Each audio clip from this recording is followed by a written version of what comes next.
KTN. Thank you, Karike. And for our fellow brothers and sisters who are coming back home, karibuni sana. Kiharu MP Ndindi Nyoro has formally announced his exit from the ruling United Democratic Alliance, ending months of speculation over his political future and his increasingly strained relationship with President William Ruto's administration. Nyoro's departure, coupled with his sharp criticism of the Kenya Kwanza government, adds to a growing list of senior leaders who have either left the party or publicly threatened to do so over internal disagreements. As political realignments gather pace ahead of the next general election, questions are emerging over whether the ruling party is facing one of its biggest internal tests yet. Grace Nganga reports. Kiharu MP Ndindi Nyoro has officially cut ties with the ruling UDA party, declaring that he regrets supporting President William Ruto and will no longer work with the Kenya Kwanza administration. Tulikuwa tunawaambia ni bottom. Muko wapi sasa? Muko wapi? Mimi nashukuru wadosi wangu wamenieleza sio lazima filiki ikipigwa unakibia pale. Kwauza uliza ni filipi ya nini kinapigwa pale.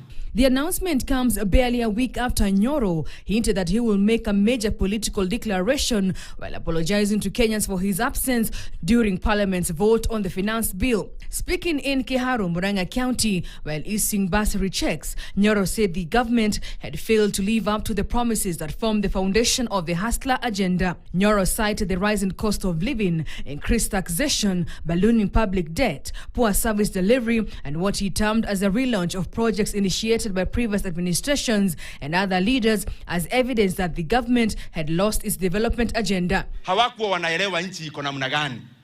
So you end up wasting a lot of time. Watu wakiulizana tutafanya nini.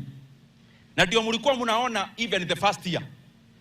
Hata project ilikuwa imejengwa na mzee Jomo Kenyatta.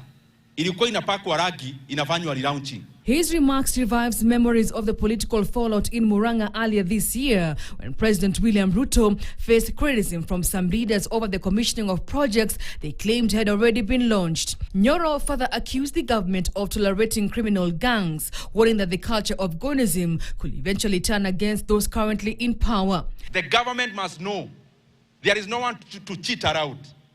Whether you bring people without uniforms or you bring them wearing whatever, there is no violence that can happen kama serikali haielewi. This culture you are promoting of gonism and cartels of violence, for sure, as today is Friday, will come back to haunt you as government. His exit now adds to growing signs of unease within the ruling party. This year, Erongo Kenyatta quit Ruto's party, a move that fueled speculation over widening cracks within the party leadership, despite his insistence that he wanted to focus on serving Murang'a residents. Come 2027, I will not defend my seat on the current party ticket. UDA has also witnessed public threats of resignation of some of its leaders, among them a section of UDA leaders who previously threatened to quit the party following remarks by UDA Secretary General Hassan Omar Hassan over the political direction of the Mount Kenya region, saying the comments were disrespectful to leaders and residents from the region. We'll even petition the president himself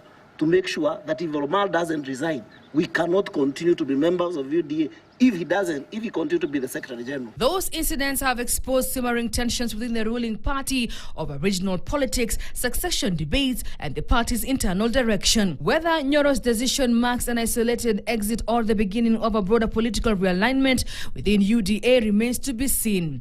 But his departure is likely to intensify debate over the ruling party's unity as the country inches closer to the next election. Grace Nganga, KTN. The opposition's Linda Mwananchi movement today pitched camp in Gusii land, assuring its supporters that they will not allow any plan to divide the opposition. Instead, its leaders presented themselves as a united force seeking to unseat President William Ruto's administration